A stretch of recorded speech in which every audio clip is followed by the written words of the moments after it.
today's video where I'm just going to go over some of the new things, if not most of them, that have been added in War Thunder's recent update, and I'm not even going to try and pronounce it because I don't know how you do, but it's right here at the top. But obviously there's a lot of new things that have been added, obviously the main thing being the South African tech tree and ground forces of Great Britain, so they've got their own separate tech tree here. Also some other ground vehicles added to other nations, new aircraft for China, France, a bunch of other countries. Not really much for helicopters or anything. A few naval changes, and then of course all of this stuff here. So we'll start off with the United States. So in the ground forces, in the lower BR, not much changes, but there is a new vehicle in the top tier, and is the M3A3 Bradley. So it's pretty good. New addition to the top tier. Has an autocannon with ATGMs and a machine gun, so not too much in terms of armor, which is to be expected because it is a transport vehicle. It's not really a tank of any sort. Not too much for penetration with the rounds, but it does get the ATGMs, which is its primary weapon against other tanks. Also, for aviation, there is a new plane, the F-8U-2. So this has just been added, and for modifications, as a small amount that you can add to it, you can get up to 4 air-to-air missiles, or you can carry multiple air-to-ground rockets on it as well. One of the bigger things that has been added is on, let's see if I find it, the A-70 Corsair 2. Obviously, if you didn't know, they just added these new air-to-ground missiles where they are fire and forget. So as soon as you fire them, you don't have to pay attention to them anymore. They will track the tank all on its own. They can be stopped by smoke or other ground cover, but other than that, they will stay on their target. So that'll definitely change how top tier is being played in ground RB. I don't think there's anything new in fleet for the United States, so we'll move on to Germany. Nothing new in the coastal fleet. In the blue water fleet, though, they do get a new battleship, the SMS Kaiser. So I don't play naval too much, so I don't really know how this would change it at all. But I'm sure it'll definitely add to Germany's power in naval at top tiers, having another battleship. So that might change how it's played. Other than that, there's only one other thing. No, wait, no, there's more than one other thing for Germany. One, they have a new kind of early jet that you can get, the ME-262A1A Jabo. I think, I don't know how to say that, but we'll go with it. So just another twin engine jet fighter, early jet fighter at, I think it's 7.0, yeah, right here, that you can get for Germany, so pretty cool. And then for ground forces, they added 2 new things. There is this tank destroyer here, so not German, obviously right here, so it's Argentina, but it's in the German tech tree. So new tank destroyer for top tier Germany, and then the new Polish Leopard that is a squad vehicle. So pretty cool. I personally would like a Polish tech tree, but this is a good start. So And that is it for Germany. And now another big thing in the recent update, after going over the other things in Russia. So, in early Tech Tree Russia, we have the introduction of some new early tanks, such as the BT-7M, and also the T-28 1938.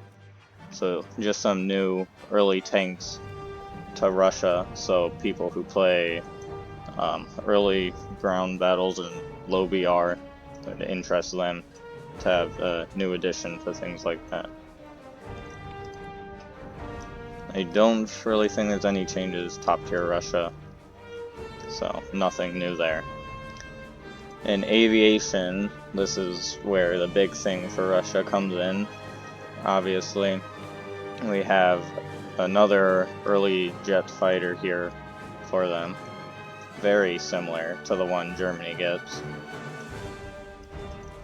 And there's also a premium early jet fighter. It's basically the exact same thing, probably just some improved stats and rewards for it. But the introduction of the first swing wing aircraft in the game, the Su-17 M2. So, right here, these wings, they can be out to slow down how fast the aircraft flies and be able to maneuver better, and they can go back into multi-wing shape so that it can fly faster in the air but maneuver less well. So basically faster impaired movement or slower but better maneuverability. And I don't think there's anything for naval here. Alright, so moving on to Great Britain. They do get a new frigate for their coastal fleet. I don't know if it's going to change anything at all. But the big thing here, I don't think there's anything in aviation, but we do have the new South African tech tree right here. So, along with some other South African vehicles not entirely in the own tech tree. But starting all the way up at the top with some different armored cars right here, and then a big gap in the middle here until it gets down here, and it starts with some more armored cars until it gets to, this is a tank destroyer. It's a light tank, but it's more like a tank destroyer. And then the first actual tank, the Oliphant Mark 1A, then another tank destroyer, and another tank, the Oliphant Mark II, and then the TTD, which is pretty much the MBT for South Africa. So definitely very interesting that's been added to have just tech, kind of like another country, but not entirely, only a ground force tree, but still very cool to see add. Moving on to Japan, they do have a new low BR tank destroyer right here, so just cool to see it added, have more early tanks and tank destroyers for Japan.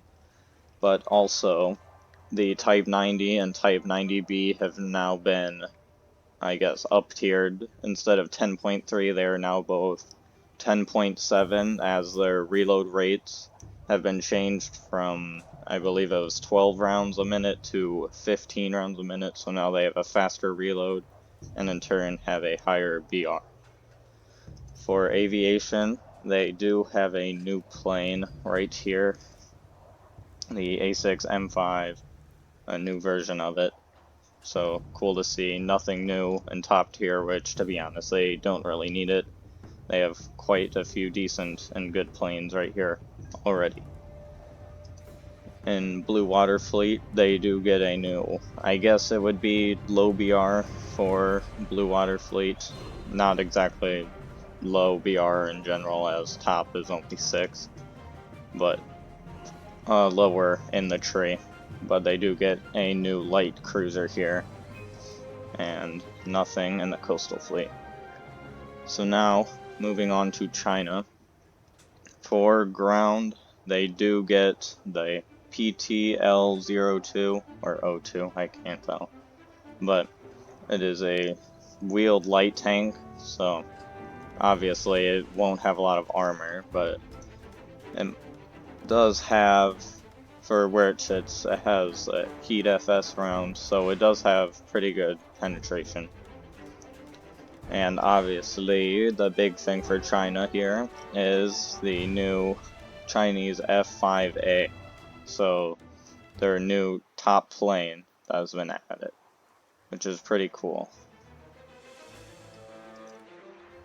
That's weird. It changes to American music when you preview it.